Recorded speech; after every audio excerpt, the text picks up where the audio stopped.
Hey. Whoa. Hold up now. Whoa.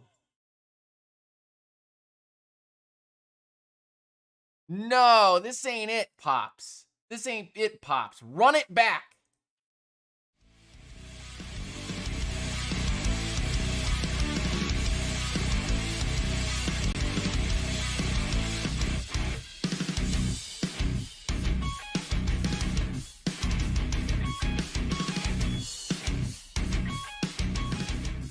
Freddy, cut the music.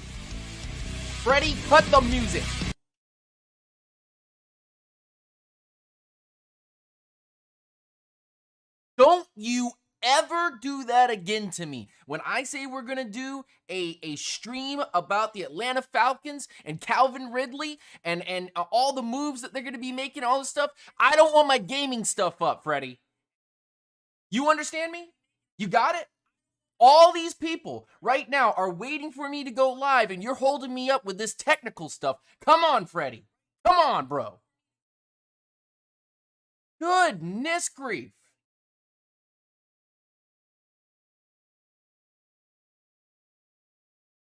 All right, we're going to start this up again, but this time, play the right video and play the right stuff.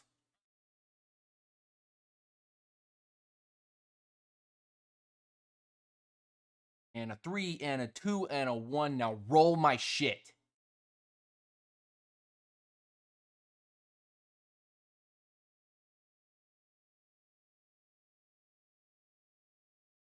What are you doing? Why do I have to babysit you, bro? Okay, all right, I'll do it myself. We'll do it live.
How's it going, everybody? It's your boy, Lieutenant Dan, live here from Orlando, Florida with Unintentional Grounding, live draft talk, film breakdowns, hot takes, and all of that good shiz.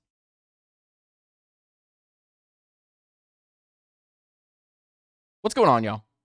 How's it going, everybody? Sorry for the technical difficulties because somebody didn't have their Wheaties today and have a sip of coffee, but you know what I'm saying? Thanks, Freddie.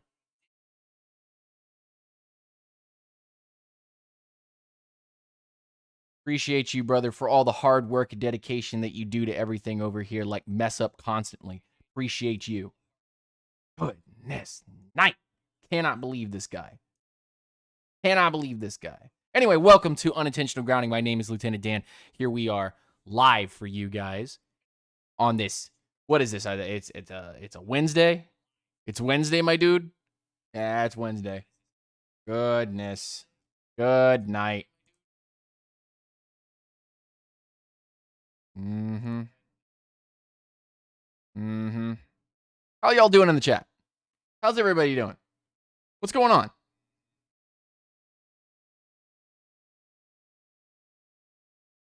I feel like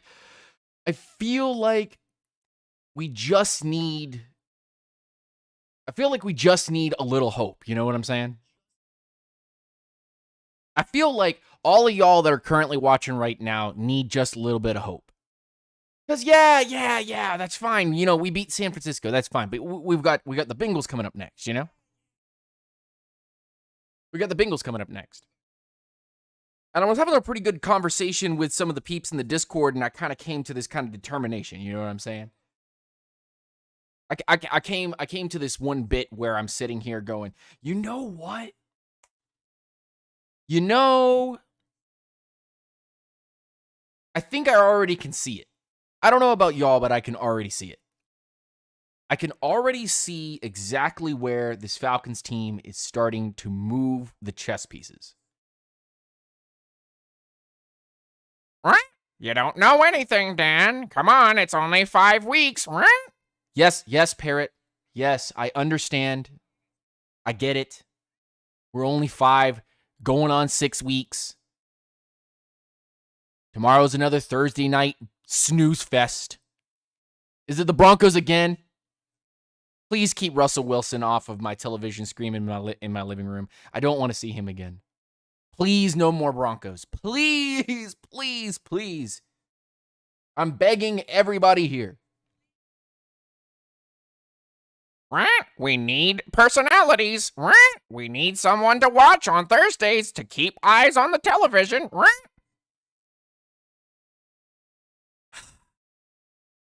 Stupid Parrot. Stupid, idiot Parrot. You know, I don't usually call you stupid, Parrot, but today I'm going to call you stupid.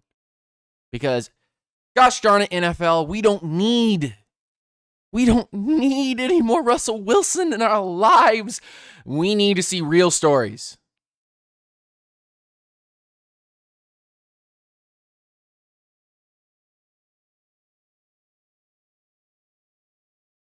Actually, the Broncos should play every Thursday. Yeah, I got you. I know. I got you.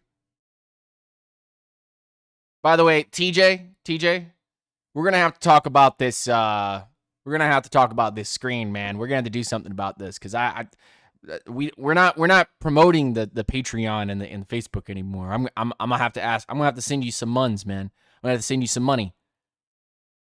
You're gonna have to fix this, bro. This ain't it, bro. This ain't it.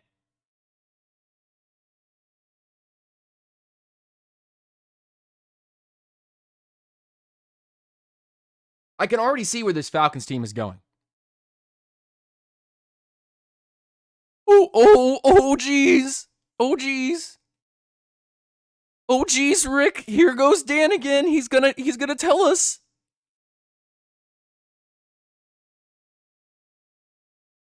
He's gonna tell us what we're gonna do. Oh, no.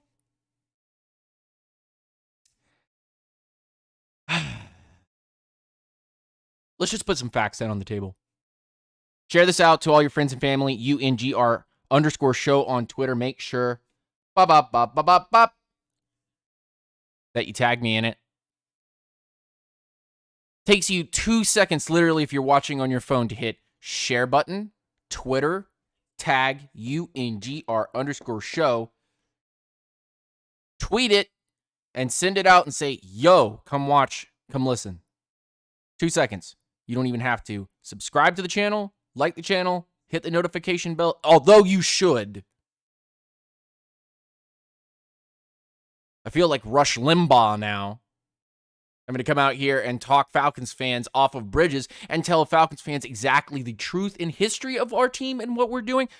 What Arthur Smith is currently doing with this team right at the very moment is absolutely magical. And not a single person in here can tell me otherwise, because here's the straight spitting facts. This Falcons team, since the birth of our first Super Bowl back in 1998, has always had somebody in the backfield. And if you want to call them special, hey, good on you. You can recognize talent. But what I recognize on a daily basis is that there is a relationship between the offensive line and the running back. The running back is the girl you're taking out, and the offensive line is the restaurant that you're currently taking this girl to. And it all depends on how well you take this girl out, because if you, the quarterback, are dating this girl, the running back, and you take them to Five Guys Burgers and Fries, meaning your left tackle is a wet paper bag that the fries come in, and your left guard is unsalted fries, and your center is a half-cooked burger, and your right guard is the bun that's literally just goo at this point, and the right tackle is no pickles. The pickles that are missing. Then what's going to happen to your running back? They're going to have a bad time. They're going to need Chipotle away for the stains in their underpants that you just gave them. Meaning, in layman terms, your running back's not going to make a lot of yards because no matter how special your running back is, if your offensive line is not good, then it's not going to run efficiently, is it? Because one of two things is going to happen. Either A,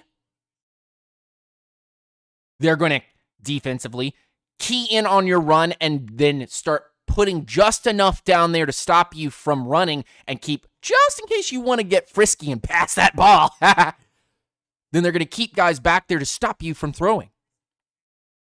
But they're going to bring just what they need to be able to stop you. Is that 3, 4, 5, 6 guys? They'll do it. They'll stop you from running, and then they'll force you to throw late in the game, a la Matt Ryan. Throwing 50 times a game.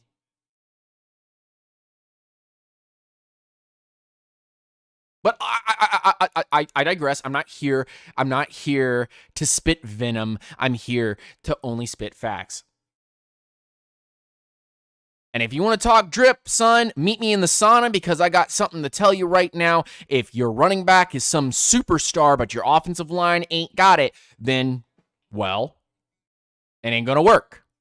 Taking your girl to a Taco Bell, what'd you figure was going to happen when she's in the bathroom for 5 hours taking a shit?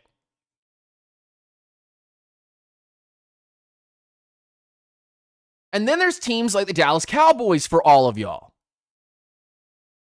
who build a great wall of Dallas and buy every single amazing talent and go to the draft and spend tons of draft capital on offensive linemen and put all their chess pieces together and then can't pay them. Don't take your girl to a restaurant you can't afford. Don't take your girl to a restaurant you can't afford and you be out here acting like Kristen Deaton Anthony.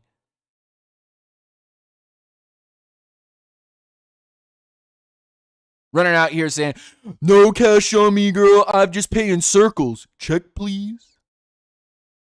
I'm just paying for some wasabi and rice, boy. She's crying all night, boy. But it's the truth. You can't afford to pay 5 offensive linemen outstanding contracts and then figure you're going to pay your offensive your offensive weapons as well and your quarterback and then still have some semblance of a defense. It's just not possible. Go look at the Cowboys as a great example, or the Chiefs, or you want to go take a look at some offensive lines that have been able to retool because they haven't been able to afford everything. Plenty of examples of that.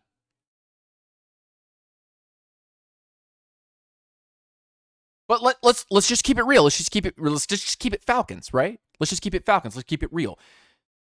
The Atlanta Falcons since 1998 have always had an average to above average runner. And usually, and you guys tell me if I'm dead wrong in the chat. Please, by all means, tell me if I'm dead wrong in the chat. The Falcons have always had a mind on offense that has worked with what it had, taking a subpar offensive line and elevating it to be able to symbiotically work with your running back. How many times do I have to continue to smash the table and tell you guys the truth? Until somebody, please someone in the back, raise your hand and say, hallelujah, that it gets through some numbskulls' heads. So look what Arthur Smith is currently doing. In fact, actually look back before that. Look at Kyle Shanahan. Look at disasters of that same concept. Guys like Dirk Cutter and Mike Mularkey. Look at guys who do it right. Kyle Shanahan, Arthur Smith. And regardless of what you feel in the chat, if you're typing this out or not right now, Kyle Shanahan is an offensive genius when it comes to running the ball and running outside zone concepts. That's just that. And a guy like Arthur Smith comes into Atlanta and he says to everyone, listen, we're cleaning house. None of y'all belong to me except for the ones that I draft and the ones that I bring in and the ones that I keep. Because this team is rotten to the core. If a tree has a rotted root, what do? You chop the rotted root off before the rest of the tree rots.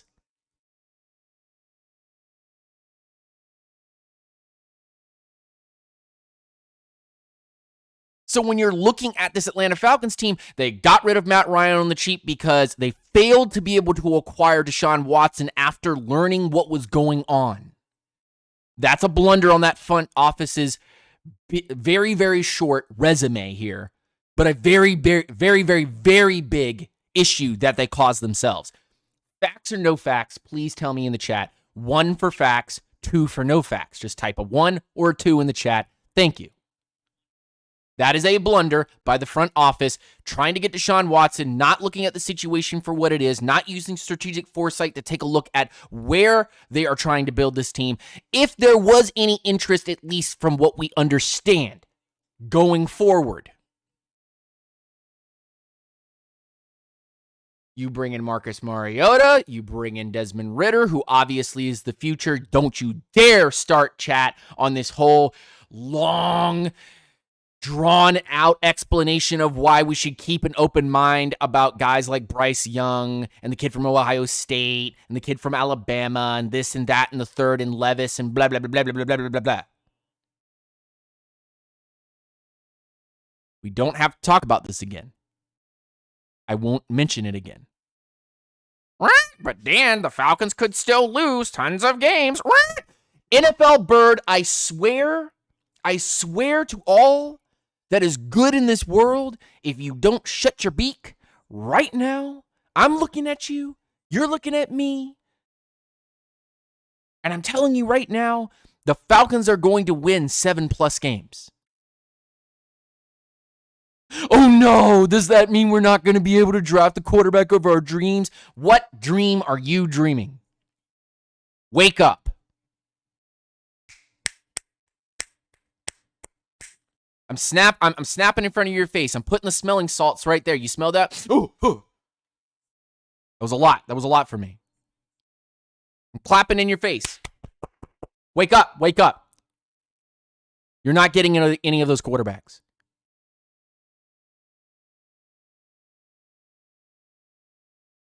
So if you look back at the Falcons' entire history and look at the runners who have been brought in and the lines constructed so those runners can move the ball,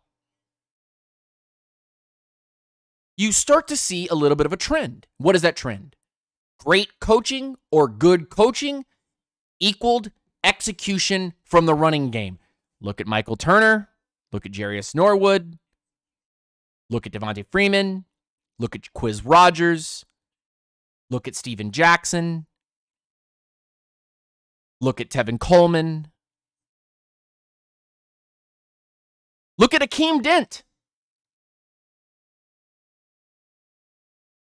And in every one of those scenarios, either one piece didn't work or the other piece didn't work.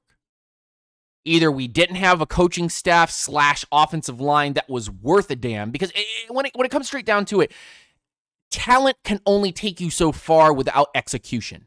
If you don't have execution, you can be as talented as you can, or want to be, or can be, or should be. But at the end of the day, if you have no plan, you're a wasted talent. That's what I want to get through everybody's mind, by the way. By the way, everyone in the chat, please make sure you open your ear holes. Please open your ear holes and step through the door. Por favor, manténganse alejando de las puertas. Please stand clear of the doors. For all of my Orlando peeps, my little inside joke.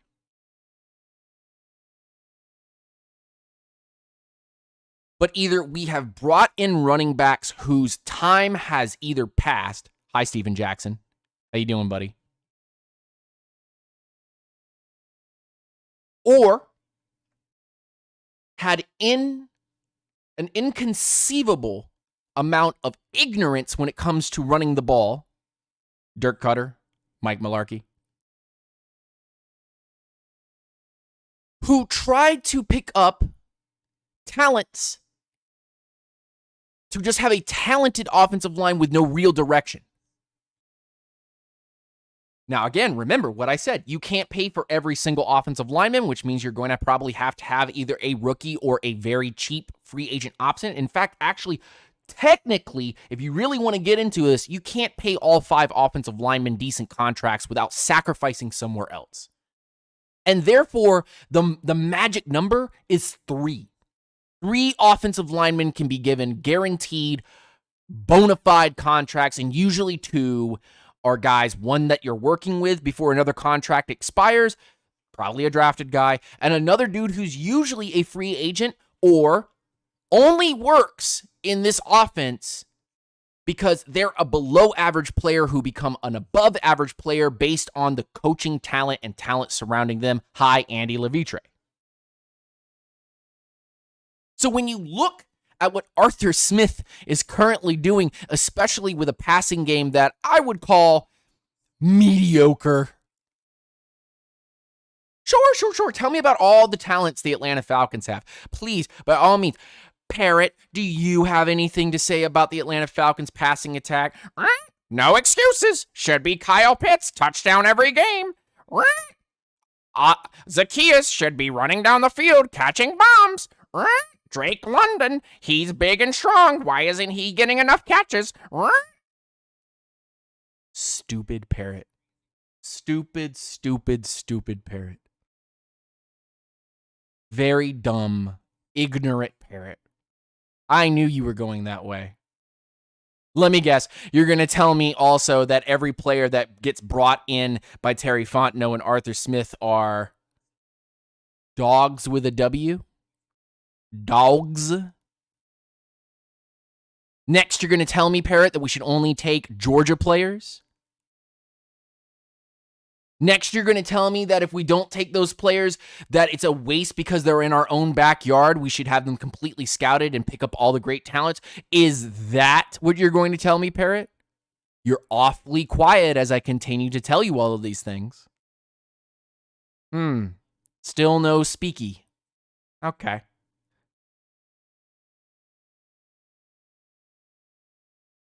So, when you get down to brass tacks, what have the Falcons done well in their past? Pick up running backs. Warwick Dunn, TJ Duckett, Michael Turner, Jarius Norwood, Quiz Rogers, Ito Smith. They've always been able to tap into running backs. Now, the level and talent of those running backs is questionable. Because Steven Jackson was definitely past his years. But it also doesn't help when an offensive mind comes in and says, we're going to throw the ball 50 times, and then we're going to give the ball off 1 or 2 times to Ito Smith, and then that'll be that. Wow! Amazing run! Wish you could do that about 10 or 20 more times in this game. Oh, you can't because you don't believe in the offensive line. Hi, Dirk Cutter. How are you?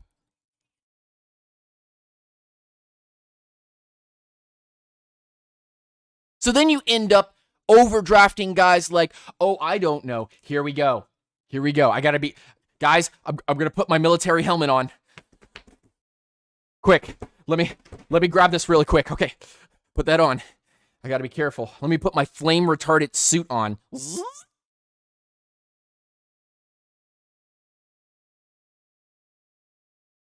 Then you start overreaching for guys, especially if you can't build a proper run game like Calvin Ridley.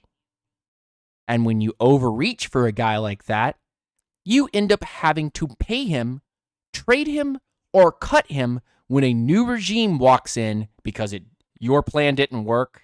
Your plan didn't work.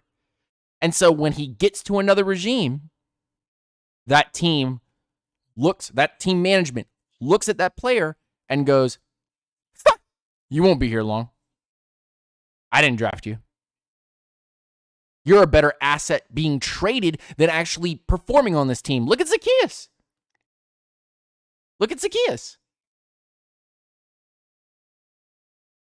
Try me. Try me, bitch. You can't tell me that a guy like Zacchaeus isn't doing the job that Calvin Ridley is doing, especially with Drake London, Kyle Pitts, Cordero Patterson, Tyler Algier, Caleb Huntley, Marcus Mariota, yet to be Desmond Ridder soon. I mean, we're throwing touchdowns to second and third level tight ends. And we miss Calvin? We're scoring 20 plus points a game without Calvin. Uh-oh.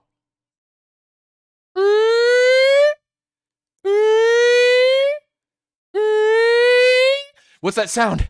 What's going on? Bust alert. Reach alert. Bust alert. Reach alert. Oh, shit. The alarm's gone off for bust and reach alert. Uh-oh.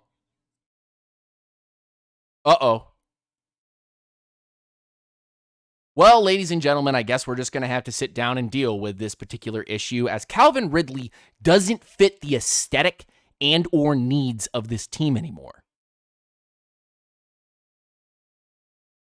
But Dan, we're only... Shut your mouth, parrot. I know we're only 5 weeks in. I don't want to hear it. I'm only looking at exactly what we have in front of us, which is the truth and the facts. No shiny nickels in my mind. So you, parrot, and all the other Falcons fans that are holding out for Calvin Ridley to make his triumphant return to Atlanta, where he becomes the great silver knight that we've all been looking for, the shining example of an amazing wide receiver, obviously hasn't been watching the past 5 weeks and understood that this Falcons team needs physical wide receivers. And the last time I checked, just scratching my head a little bit here, Calvin Ridley avoids taking hits, unlike a Kyle Pitts or a Drake London who says, "Bring it on, sucker."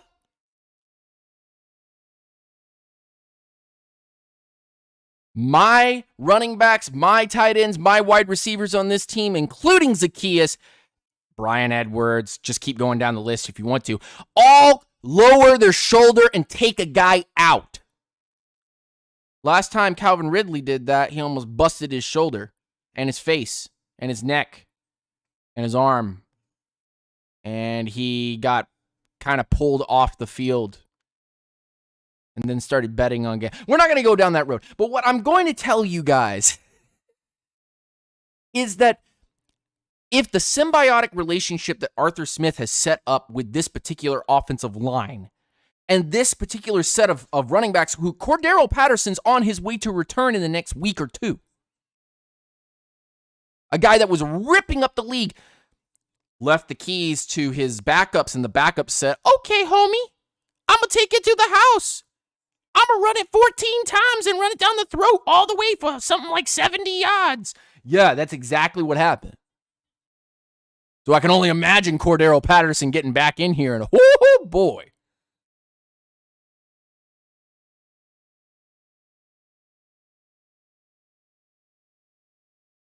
So then you look at this team, you look at this group, and you go, well, the identity is obviously through the run and physical wide receivers.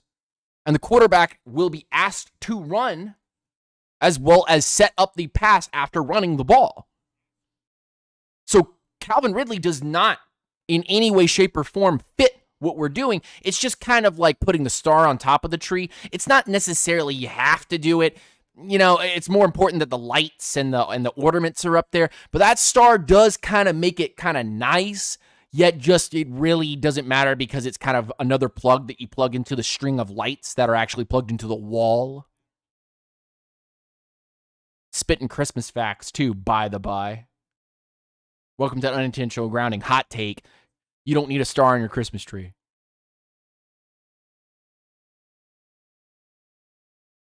So when you take a look at this offense and you take a look at what they've built, there's an elephant in the room and not a single person in this entire chat wants to talk about it. What is that elephant? It ain't Calvin. Calvin's basically on the next ship out. If it comes down to it, I bet they'd trade his ass for a 3rd or 4th round pick. They did it with Ryan. They did it with Julio. They'll do it again. Just don't even set yourself up to be upset. Go ahead and just take it for what it is. The Falcons will most likely get rid of Calvin Ridley. Let's just live with it. Even if they keep him for a year, they have to give him a brand new contract because it's his 5th year option. So it's better to sell now than to never sell at all and then have to pay him on top of paying guys like A.J. Terrell and Chris Lindstrom. So let's get to the elephant in the room. Caleb McGarry's playing well, y'all. Well enough, most likely, for a contract because remember, I said you can only pay 3 guys. You try to pay 4 and 5, and suddenly you can't pay your quarterback, you can't pay your other wideouts, you can't pay your star corner in A.J. Terrell. Suddenly, you don't have enough money to do X, Y, and Z. But Dan, don't you know they have $61 million in cap space, right? They're going to be just fine. No, you idiot, stupid parrot. You don't understand we could have $79 to $81 million if Calvin Ridley gets traded. And even if you cut that to the mid-70s because you take a cap hit so you can eat some of his money so another team can invest in him, give him a contract by the end of the year, and then they have him in full. You need that money so you can start locking up guys and go into free agency and afford to bring in some real talent for the defensive line, the offensive line, and maybe even potentially bring in a rusher and or linebacker who already can do the job because you know what? This team's ready now. I can see it. We're only 5 weeks in and I can already see it. This team is going to be really, really scary if they keep doing what they're doing. It's not something that you can just magically find the formula to and stop it. It's not like you can just take Chemical X out of the Powerpuff Girls and go, ah, ha, ha, ha, ha. You have no powers now, little girl. No. This is not one of those zap, your powers are gone because we figured you out. This is man-to-man, the Falcons are more aggressive in the trenches versus other teams, and they have one of the weakest schedules over the next 10 weeks.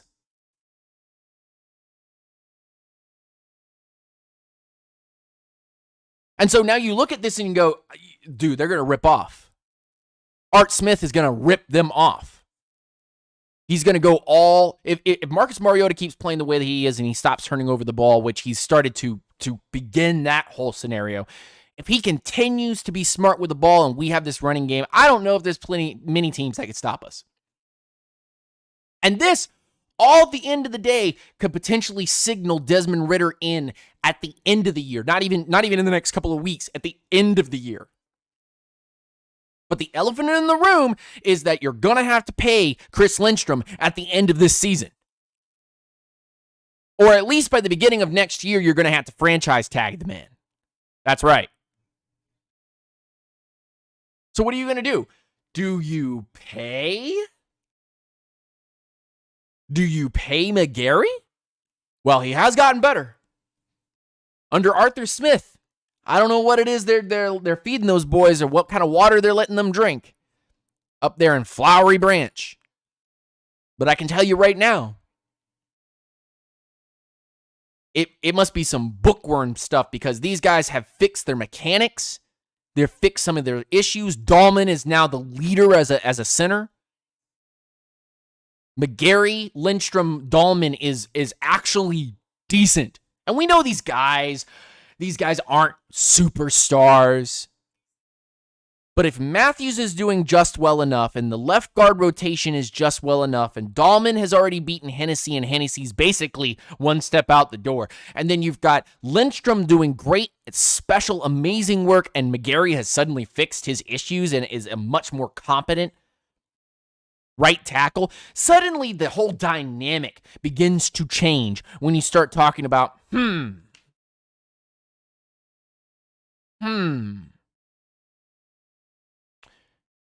Caleb McGarry might have to get paid.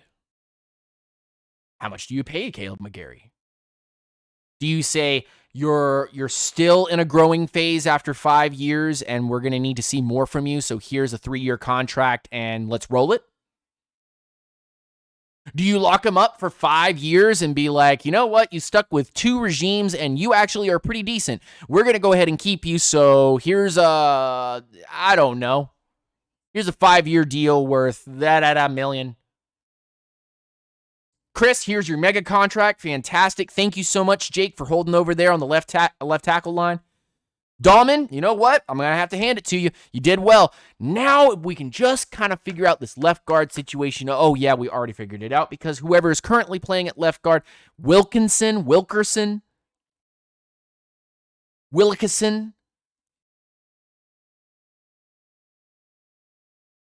Weeping Willow, whatever this guy's name is, literally sitting over there at left guard just like, I don't know, playing well.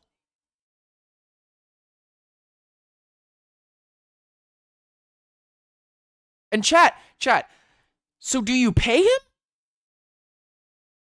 If you don't pay Calvin Ridley and you trade him off for a 3rd or a 4th, which is most likely going to be the comp for a guy like Calvin Ridley because, well, let's just face it, you're not going to get a 1st-round pick for Calvin after his old little fiasco. Teams are going to want to know if he's up to snuff. And you can tell Calvin really doesn't want to be here, honestly. I mean, okay, we're getting a little facetious here because we're talking about people's feelings and what's... Bro, Calvin Ridley has been the most quiet, gone member of the Atlanta Falcons I have ever seen. And because of that 5th-year contract that we do still have, that will be there available next year, I'm pretty sure Calvin Ridley can be traded.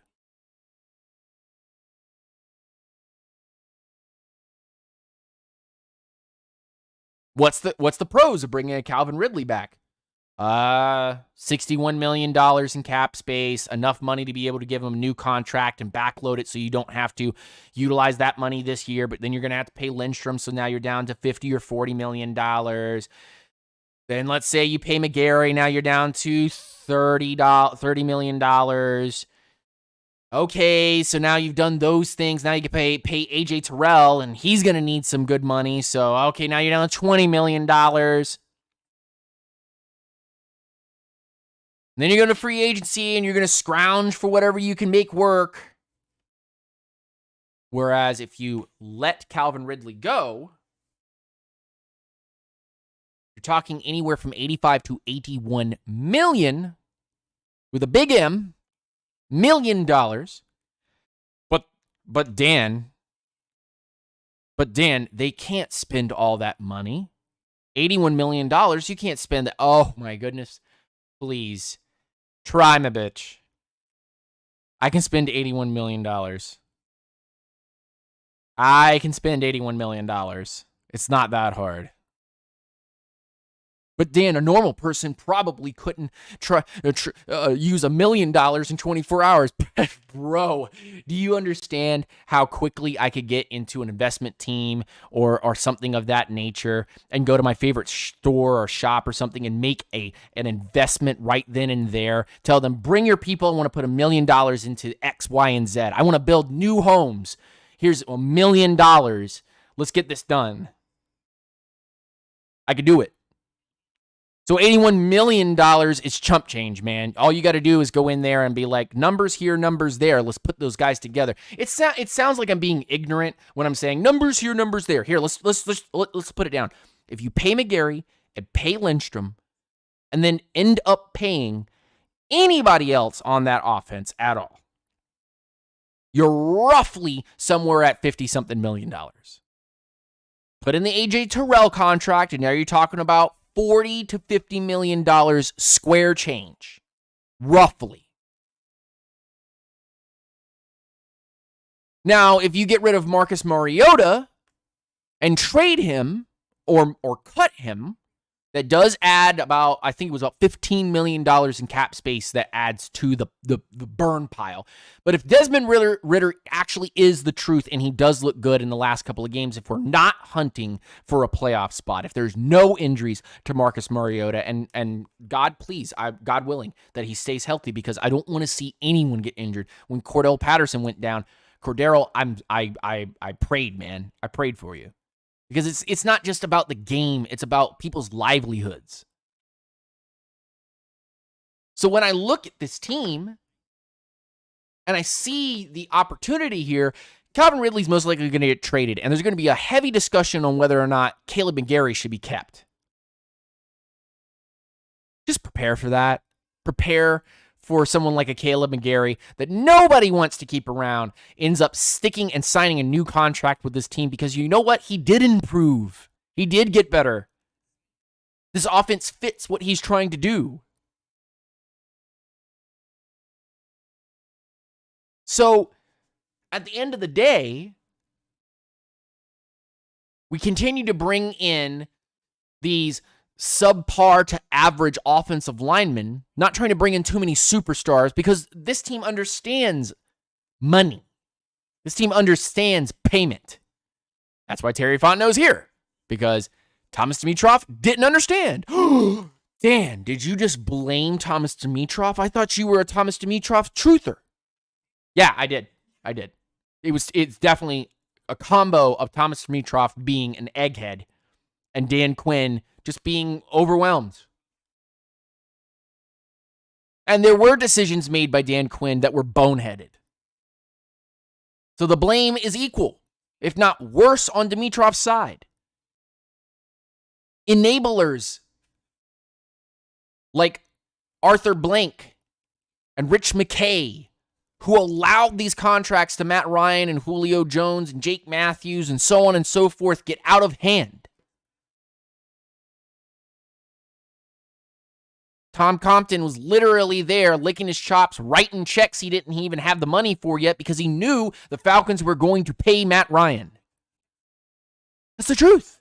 That's the truth. So you can take Calvin Ridley and you can send him to a team that wants to compete, that needs a real savior, a real wide receiving threat, and get a 3rd to 4th round pick and go get yourself another tall body wide receiver, or even, crazy thought, you can invest in your defense or offensive line, or even grab yourself another premier corner that's if the draft classes speak for themselves, the boot fits, then we've hit on 2 different draft classes already.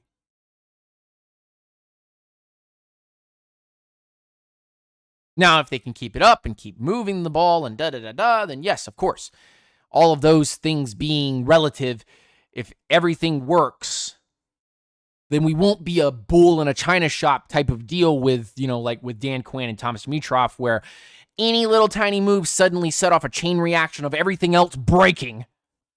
Because you got to pay Freeman, but you can't pay Coleman because you paid offensive linemen, plus Matt Ryan. Thanks, Thomas.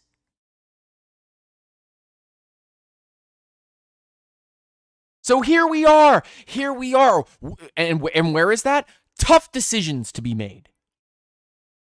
We have an offensive line and running back situation that doesn't require a lot of money to fix, that's already working without having premier special super athletes, and thus brings me to believe that the Atlanta Falcons currently don't have a plan to add any more offensive linemen unless somebody comes into the free agent market, lands in that area, and they pick that up on a reasonable price. I think the Falcons are not looking for cheap seats anymore. They're looking to get one at about midfield level, a little higher than everybody else would, so that they can see a good view of the game and still be able to get to the bathrooms and the popcorn machine. It's obviously the writing on the wall, because if you look at all the players that they've added as of today, since Arthur Smith and Terry Fontenot took over, it hasn't been bargain guys. It's been guys that have something to prove or something that they know is a quality that works with what Dean Pease wants. And let's not forget my man, Dean Pease. And in conjunction, what Arthur Smith is looking to build on this roster.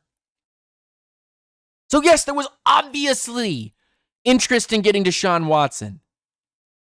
But the realization that Deshaun Watson was up to no good, and that the asking price was just astronomical, and that he was going to go with the highest bidder, was always going to be a sour lemon in the mouth. Always. Always going to be that way. Before I keep going, if you guys want me to keep going, let's go say hi to everybody in the chat.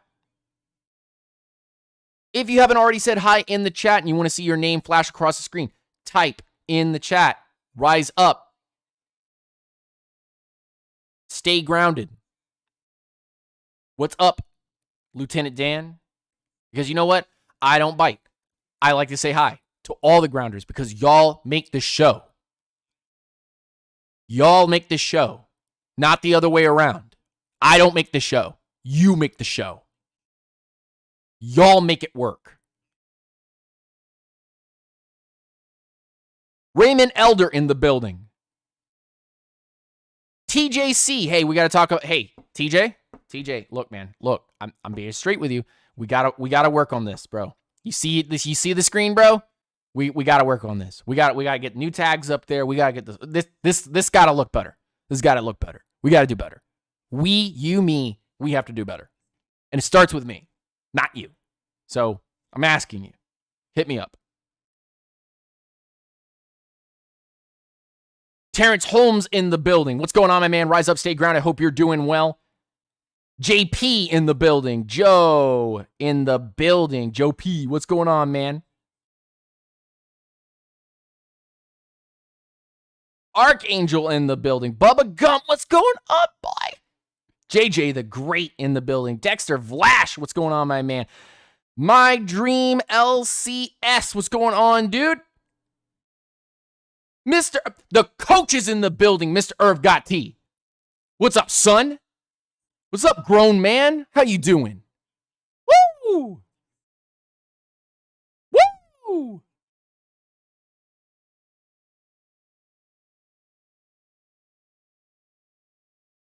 Goodness grief. Good night. Hello, nurse.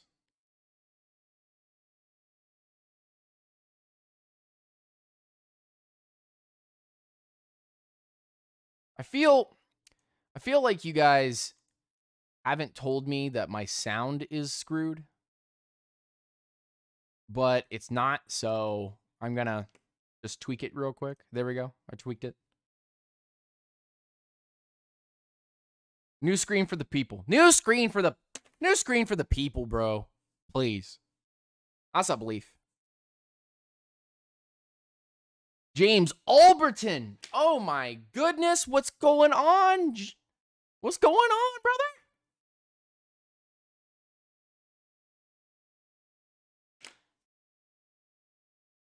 Now that I've said hi to all the peeps in the chat, I hope. Make sure you hit that like button, subscribe button, notification bell if you haven't already. Share this out to all your friends and family. Hit them up on the Facebook. Hit them up on the Insta. Hit them up on the Snapchat. I don't care. Send this link to them and be like, yo, Heart Soul, Wacky Times, Talking Facts, Shiny Nickels.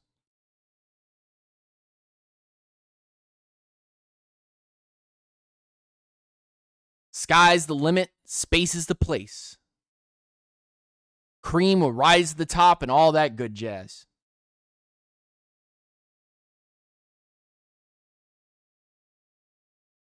So let's if you guys want me to continue very quickly.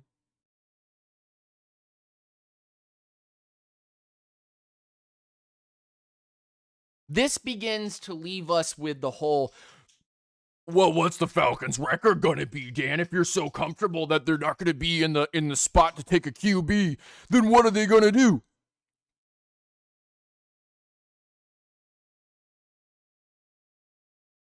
I don't know. See, just another talking head. Ah, I knew it. I knew this guy was just a faker trying to get views. I knew this guy was just a talking head. He doesn't know anything. We don't know anything until draft night. We can have some idea of where regional and national scouts are going and what they're looking at and where they've spent their most time. But after assessing what Arthur Smith and Terry Fontenot have done, especially since they love Senior Bowl guys, just like the last group. The last front office loves Senior Bowl guys because they're leaders, because they're great talents. Locker room heroes that play well.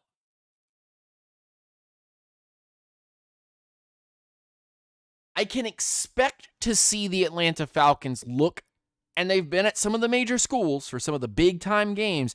I expect the Atlanta Falcons to take a big eyeball and take a big glance at this entire running back room, this class.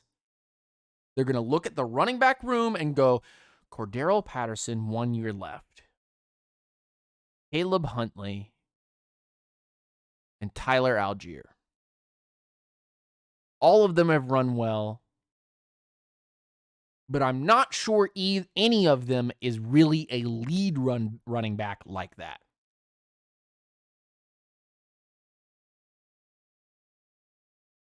So could we operate with another running back while Cordero maybe moves to more of a Deebo Samuels wideout running back hybrid? On Calvin Ridley's exit, you take a guy like Cordero and put him out wide in the slot for the dump off routes, like a running back, but not really.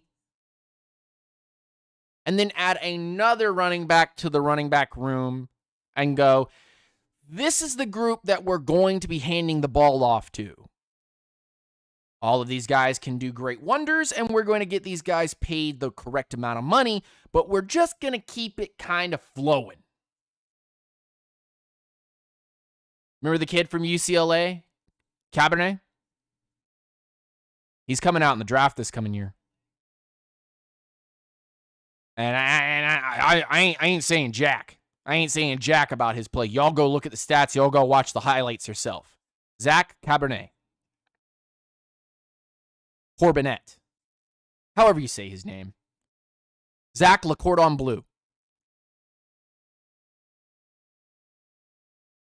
But this guy runs exactly the way that a Cordero Patterson or a Tyler Algier or a Caleb Huntley runs. And so you start to key in on those possibilities, guys that break tackles, make extra yards after contact, and blow down the field, blow up, turn the afterburners on. When a hole opens up, they hit it hard. They don't just tippy toe into the next 5 yards. Whoopsie scoopsie doo. Uh-oh, wubsy dubsy. I went down the field. Oh no, I tripped. We're not talking about Devontae Freeman here. And we certainly aren't talking about Tevin Coleman either, guys that get hit on the toes and then go and drop the ball. Or get hit with one piece of contact and suddenly and fall down. I don't see Caleb doing that. I don't see Tyler doing that. And I definitely don't see Cordero doing that. So obviously, that's not the type of running back they're looking for. They're looking for big-bodied, big booty boys. Big booty bitches on big booty bitches. And they're running these guys down the field, down your throat.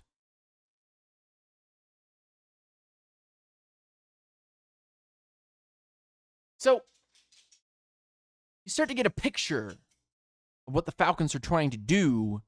Then you start to understand You know, there's many ways to hurt a man. You can verbally break them.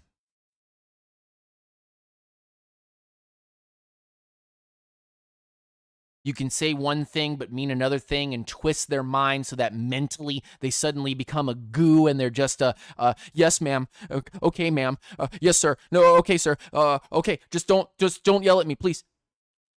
You can emotionally break them and make them dead. A lot of men in the United States become just emotionally dead because A, you're not supposed to cry, and B, they become too wild with a chip on their shoulder and, oh, everything is so messed up. I hate everything.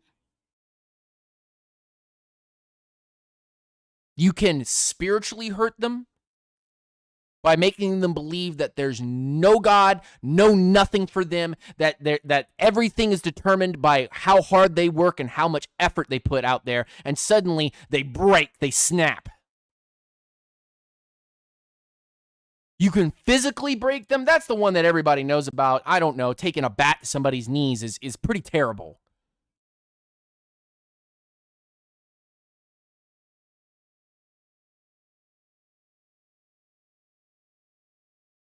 But to go out there and physically, emotionally, mentally, spiritually look another team in the eyes and say, we're going to run the ball 14 times on you in a row, and you're not going to do a damn thing about it. And they go, oh, yeah, nice try. Ooh! And get run right over.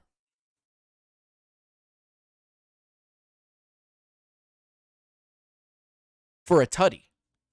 And that has happened 2 weeks in a row. Don't tell me Arthur Smith ain't doing something special here. Don't tell me he's not putting the right guys together here. Don't tell me that Terry Fontenot is not going out here and putting the right names on the board.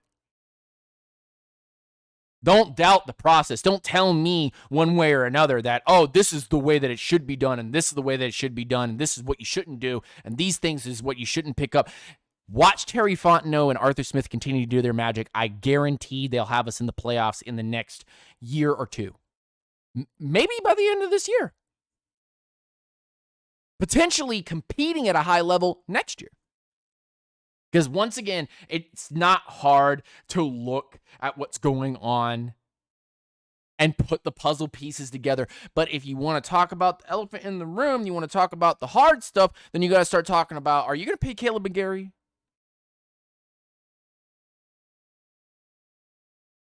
It ain't hard to understand that Desmond Ridder is most likely the future of this organization. He's the quote-unquote Ryan Tannehill.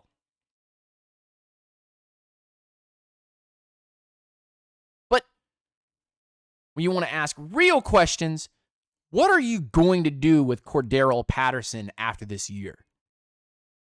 Because you only signed him for 2 years, and next year's his last year. Are Algier and Huntley the guys, or do you want to go get, a lead number one dude that can also go and catch? This league changes with a drop of a hat, and I'm telling you right now, if you're not in front with the leaders making the trends, you're in the back, and you're one of these other teams that struggles. Hi, Denver. How's it going, Broncos? You stupid idiots. Maybe they get it together. Or maybe you're the coaching staff that gets the Tom Brady and then only gets one Super Bowl.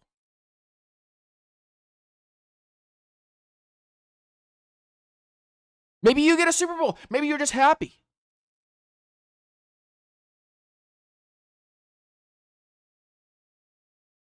But at the end of the day, don't tell me what's right and wrong. Falcons fans, don't bicker over yourselves and say, oh, you're saying that we should X, Y. There are clear facts on the table. If the Falcons aren't in the top 5, they're not going after a running back, and they're trending upwards, not downwards. Stop wishing. The Falcons have a few very important, very scary details that they have to clean up before they can do anything else. Is Caleb McGarry going to get paid? What are you doing with Cordero Patterson? Obviously, this linebacking group ain't it yet. So there's something that you have to answer there. Casey Hayward is probably best in the slot, and him and Isaiah Oliver are the same. What are you doing at CB2? Listen, y'all, I'm here to ask questions nobody wants to ask. Look, I like Richie Grant and Jalen Hawkins and all these other dudes that they're trying to put back there at safety, but at some point you're going to have to go get a guy. Not just a guy, the guy. You're going to have to spend premium draft capital. First 2 days. Although I will say that Richie has definitely proven a lot of people wrong, so I'm just saying, but if they want to take the next step up, they have to add the talent there. Listen, y'all, I don't know about y'all, but we need a nose tackle, and I've been saying it since we started this channel. The Falcons are going to run a 34. The Falcons are going to run a 34. The league is moving to a hybrid 34 system. We need to be on the trend. We're on the back end of the trend with no nose tackle, and there are plenty in this coming draft, and I would expect it to be addressed. There's also a couple that are going to be in free agency, but what do I know? We got to play the Cincinnati Bengals. I saw somebody in the chat say, hey, we'll talk about the Cincinnati Bengals. What do we need to do?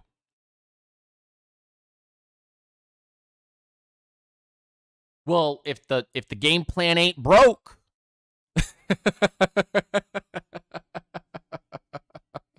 if the game plan ain't broke, don't fix it.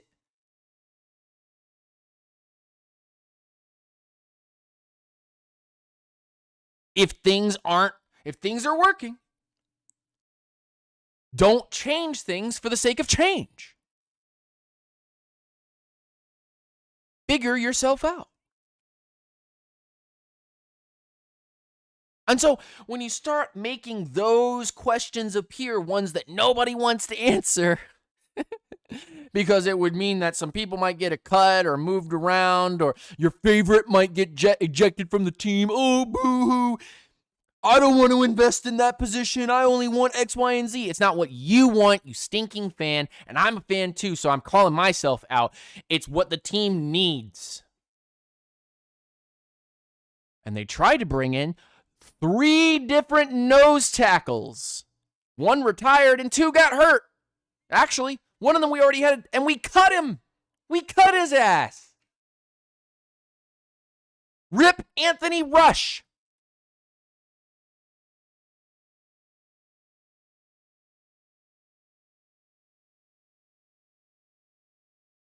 So when it comes down to it, y'all, there are obvious needs that would propel this team from being I'm going to call it a 7-win team, 7 or 8 win team, somewhere right in there, into a 10 or 11 win team. And that's only after 5 weeks. Who knows where we're going to be in the next 5 weeks going into the holidays. Who's ready for eggnog? I already saw it in the store. I need everybody's opinion right now. Please, please, please, in the chat. Asa believe, please. I need you. Permiso, please. Come to the chat. I need you. Eggnog, yes or no for the holiday season? 1 for yes, 2 for no. Eggnog for the holiday season. Who is pro eggnog? Who is not doing eggnog? 1 for eggnog, 2 against eggnog. Because I already see it in the stores, man. I already see it in the stores. They're producing this eggnog, and I'm like, bro, it ain't even Christmas yet. What are y'all doing? Nobody's drinking eggnog in November, son. Unless you are. And then you're probably crazy.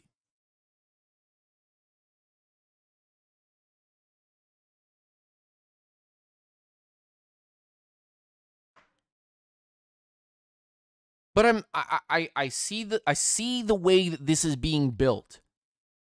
And it's the most pure way of building a team, which is get rid of everything that does not exist in the realm of run the damn ball, shove it down defenses' throats, and then predicate that off of some play action and some QB running to keep linebackers tired and expose the weakness and softness of current NFL defenses. They're soft. SAWFT, soft.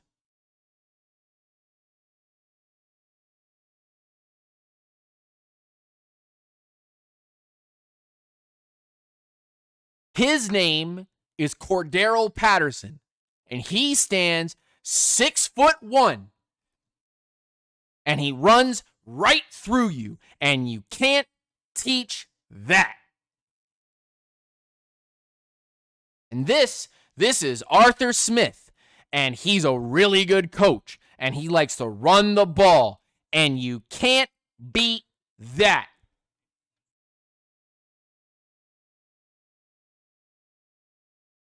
Bada boom, realest guys in the room. How you doing?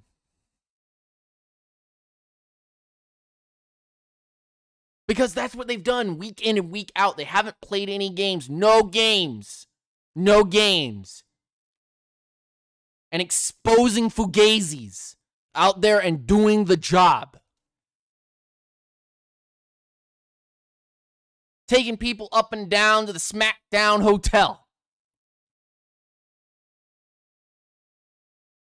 And I can only wait for the day.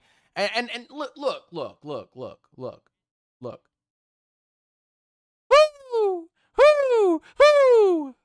Who? I don't know.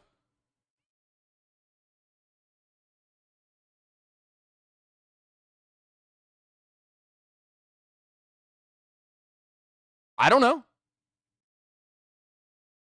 But here is a Bengals team that we're about to play whose offense is going to test Atlanta and whose quarterback can scramble and create some space like an Aaron Rodgers. What will the Falcons do, especially with a few injuries here and there? What will the Falcons do to be able to corral Joe Burrow, who, in every sense of the word, I despise watching play football because it's just the slimiest LSU smoking that beating Clemson pack I have ever seen in my entire life, and I cannot stand it.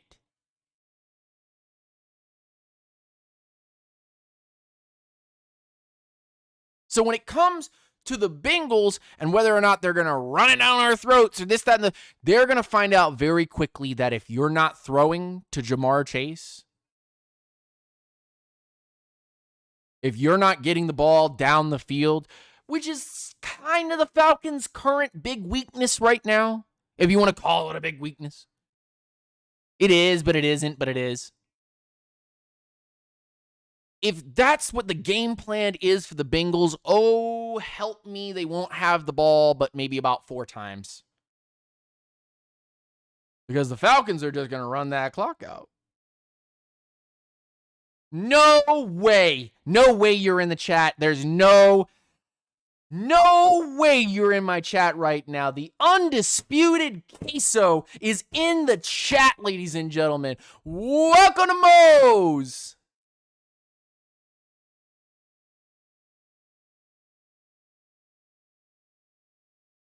Easy like Sunday morning, 404.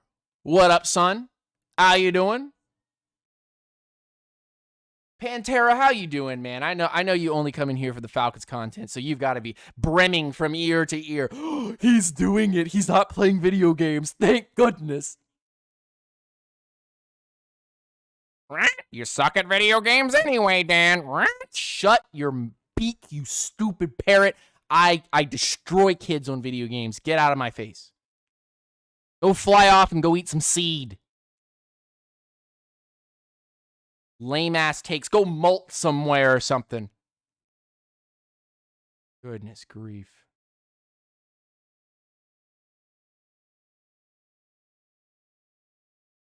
So here we are.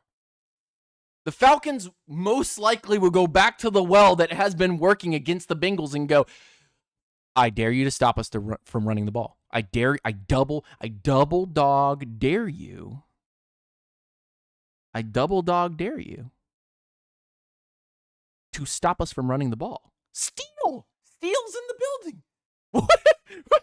What's going on in here? Why are all the OGs suddenly popping off? Oh, I heard somebody saying some Matt Ryan slander. Let's get into it. What you got, Dan?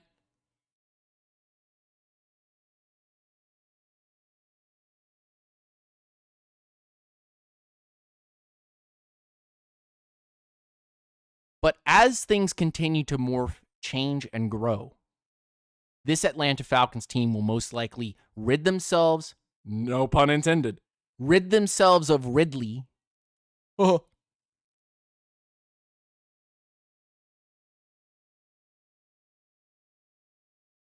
And get a small pick for it.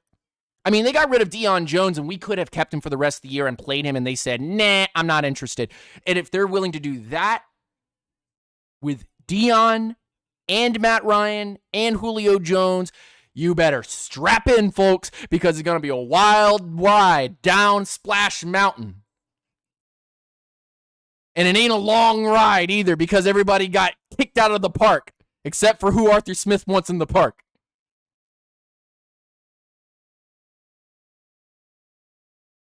You're just going to be stuck at the top. You're going to be stuck at the top of Splash Mountain waiting for Arthur Smith to push the button on the running game so you go down the mountain through the Thornberry Patch and out the other side where you can go get your stuffed plushie. That's the way that the Bengals are going to see things if Arthur Smith and company execute their game plan that they've been executing for the last 4 weeks. Shove it down their throat, punch them in the face, move trash cans full of dirt, and say, get out of my way. I double dog dare you to stop us from doing this, because if you don't stop us here, we will pull play action. We will have Marcus Mariota run. We will find Pitts and Drake London. And if Kyle Pitts just scored his first tutty, baby. If he just scored his first tutty, baby.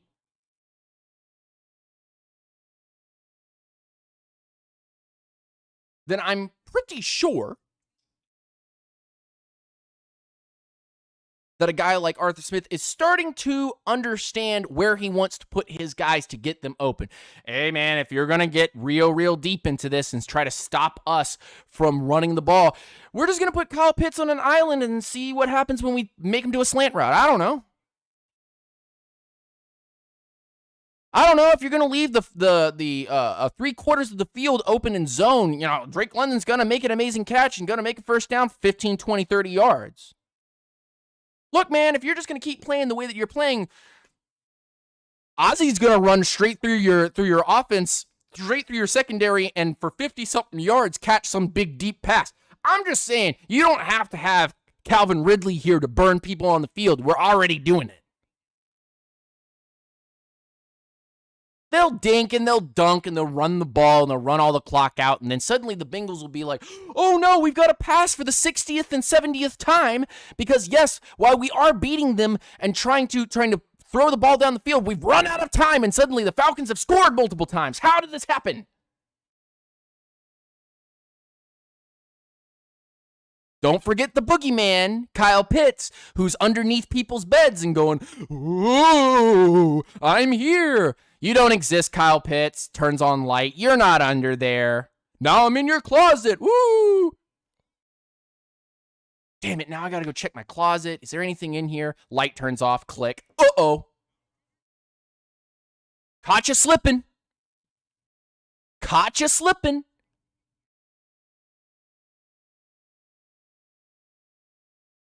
The way the Falcons have game planned these last couple of games and the way that they have basically tortured opposing offenses leads me to believe that, hey, look, listen, I don't know everything that the Falcons are going to be doing in the offseason, but I can tell you right now, nose tackle, running back, offensive line, most likely some type of linebacker, and maybe even CB2 are the biggest pieces to address because there's not really a lot other than that. And paying McGarry most likely will happen, and Calvin Ridley doesn't even fit what we're doing anymore. Mr. I avoid contact and make sure that you don't hit me when it's Red Rover, come right through. Please don't hit me. I'll break like a piece of glass.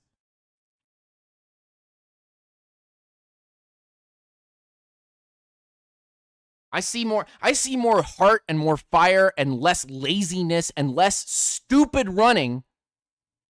It's north and south with this Falcons team. Even if they do go east and west with their zone running, they go through the hole and get the first down or get close to it. And Calvin Ridley's little east and west dancy poo starts reminding me of guys like Devontae Freeman who dance too much and gain very few yards. And only when it's so wide open that even the popcorn man up there selling popcorns and beers, here's your popcorn, here's your beers, could run through that big ass hole that the Falcons offensive line created. And suddenly, it's like Devontae Freeman is the greatest thing since sliced bread. But really, that was just created by Kyle Shanahan and what he's capable of doing as far as an offensive line is able to create. Allowing Freeman to make his own holes, make his own things.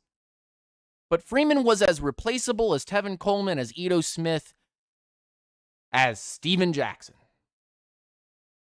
And that's where I sit here and go, I don't know if they'll spend a first-round pick on a running back. They shouldn't, because all rules dictate that you don't spend a first-round pick on a running back because they're dime a dozen, you knuckleheads.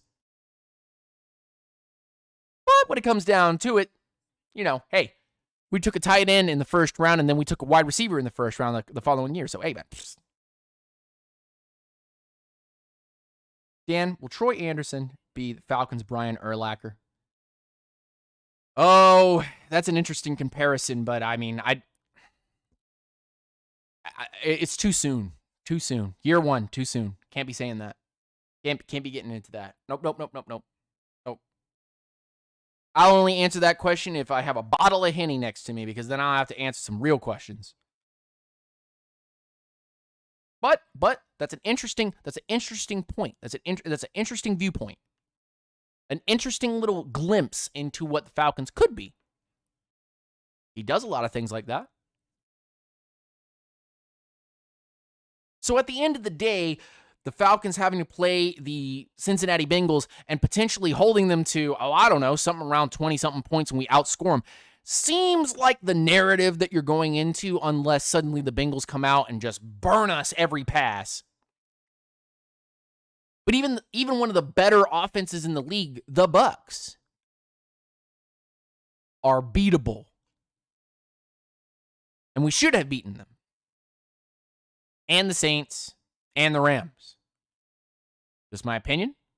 But we were in every single one of those games and had an opportunity to win every single one of those games under our own power. And we fucked up. Not the other way around. We should have beaten the Rams. We should have beaten the Aints, and we should have beaten the Bucks.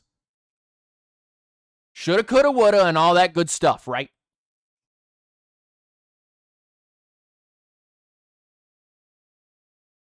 The Matthew 427. What's going on, my man? Rise up, stay grounded. Sup, Lieutenant Dan? I really like where this team's headed under Smith and TF. I do too. Blizz, what's going on, my man? Rise up, stay grounded. I hope you're doing well. Trade deadline moves. If Ridley's tradable, I would not be surprised. If they wait until next year and then kind of let him play and do some things here and there, and then they trade him off, that kind of fits the MO a little bit better. That fits the MO of what they've been doing a little bit better. But I digress. So ladies and gentlemen, boys and girls, everybody that's been sitting here, thank you so much for listening to our little, tiny, baby rant about where the Atlanta Falcons are already going. Already predetermined. Everything I've said in here, none of it None of it is some factual BS that I just made up in my mind. Every single one of the things that I just said today are absolute, undisputed truth. Because I don't come here to create narratives and lie. The Falcons are running the ball effectively. It's because of Arthur Smith. This offensive line is not filled with superheroes. They're probably only going to be able to pay 3 guys. Caleb McGarry most likely will be one of those options. Calvin Ridley does not fit what the Falcons are currently doing right now. He's better as trade bait than he is as a player here in Atlanta. Ozzie does the exact same thing that Calvin Ridley does, only does north and south instead of east and west and tiptoes everywhere. The Falcons currently need to start talking about the replacement for Cordero Patterson, although they could move him into another role. Maybe that's Ridley's role. The Falcons still have to atone for what they did with the Deshaun Watson situation, meaning they need to prove that Marcus Mariota is currently the placeholder and that Desmond Ridder is the future. The Falcons traded off Deion Jones, and obviously that's going to be a point of contention for the Atlanta Falcons going forward at the linebacking group. They brought in multiple nose tackles and have yet to fill that position in full. And currently, Isaiah Oliver and Casey Hayward are the same exact freaking player, and both of them only play the slot, so we need a number 2. Anything else I miss? Anything else I miss now that I've gotten basically the overarching talking points here, and that's exactly what we've talked about today? Anything. Anything at all. We even talked about the upcoming Bengals game, which I believe the Falcons will run the clock out on Burrow. He's beatable, ladies and gentlemen, just like everybody else is. Superman is beatable. You just get a little kryptonite, and there's multiple rainbows worth of colors to be able to beat a Joe Burrow. Plenty of kryptonite out there, plenty of guys that can do the job. You see, we're just gonna whack him over the head, you see? Dump him right into the Hudson.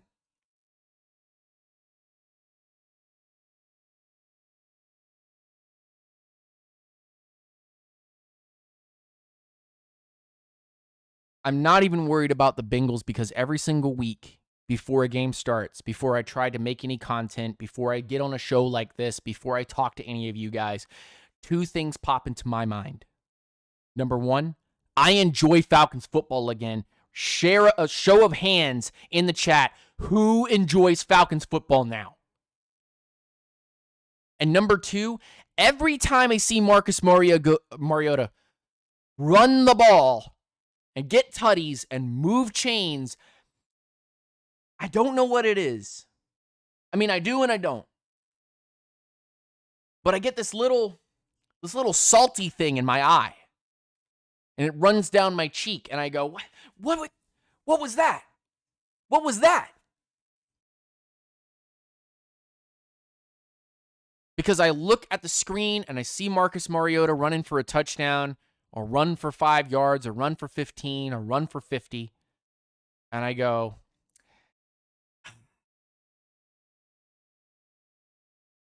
it's like he never left. It's like in spirit, he's still here for whatever reason. And maybe, just maybe I need to apologize.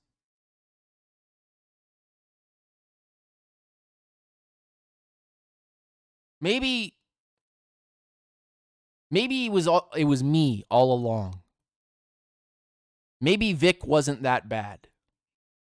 Maybe I just needed a little fun in my life again. I don't know. Maybe the Falcons actually do need to find the next Michael Vick type. Maybe we already have that in Desmond Ridder.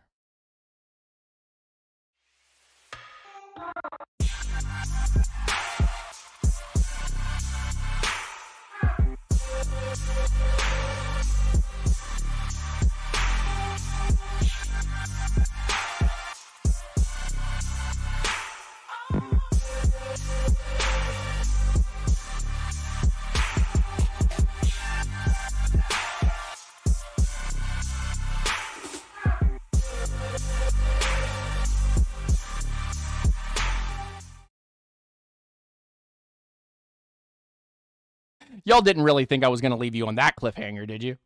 Goodness grief. So funny. Ladies and gentlemen, thank you so much. I really appreciate you guys coming through. Rise up and stay grounded to everybody who came through today. You guys are absolutely legends. Real deal grounders, and I really appreciate you from the bottom of my heart. Thank you guys for the subs. Thank you guys for the notification bell switch-ons. Thank you guys for coming through, hitting that like button, hitting that notification bell. Thank you for sharing this out to friends and family. I really appreciate you guys deeply, and I hope that you guys have a fantastic week. We're going to be radio silent for about 3-4 days because I have to go work and drive an hour to work and then drive an hour back. Oof.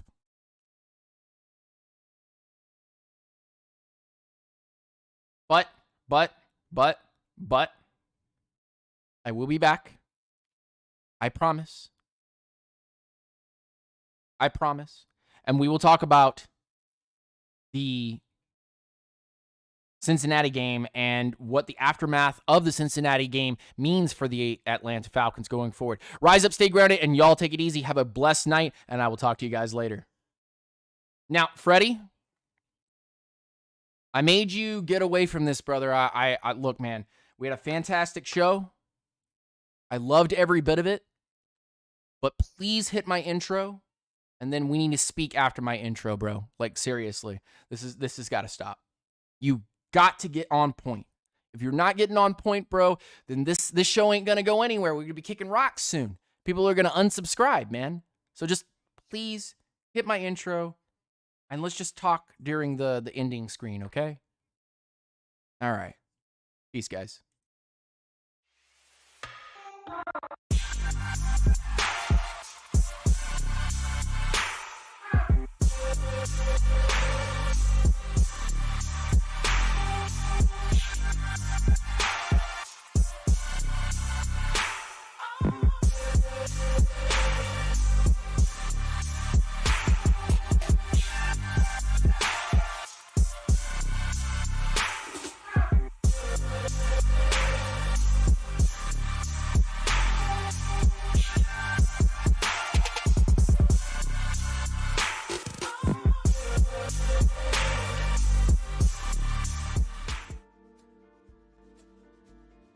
Listen, bro, I need to be like super clear with you, okay? I need you to be super clear with me. Okay? I've been super lenient, okay?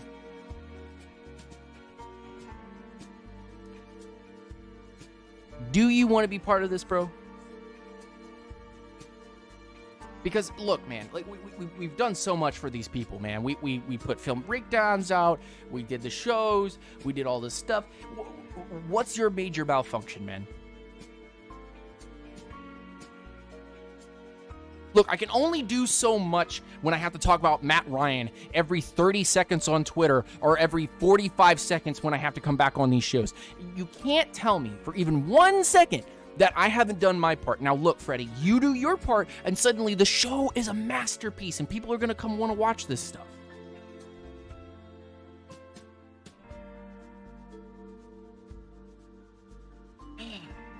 Okay, all right. Okay, you made your point. Okay, you made your point, bro. Okay. Next week, we'll do it your way. Maybe it's me.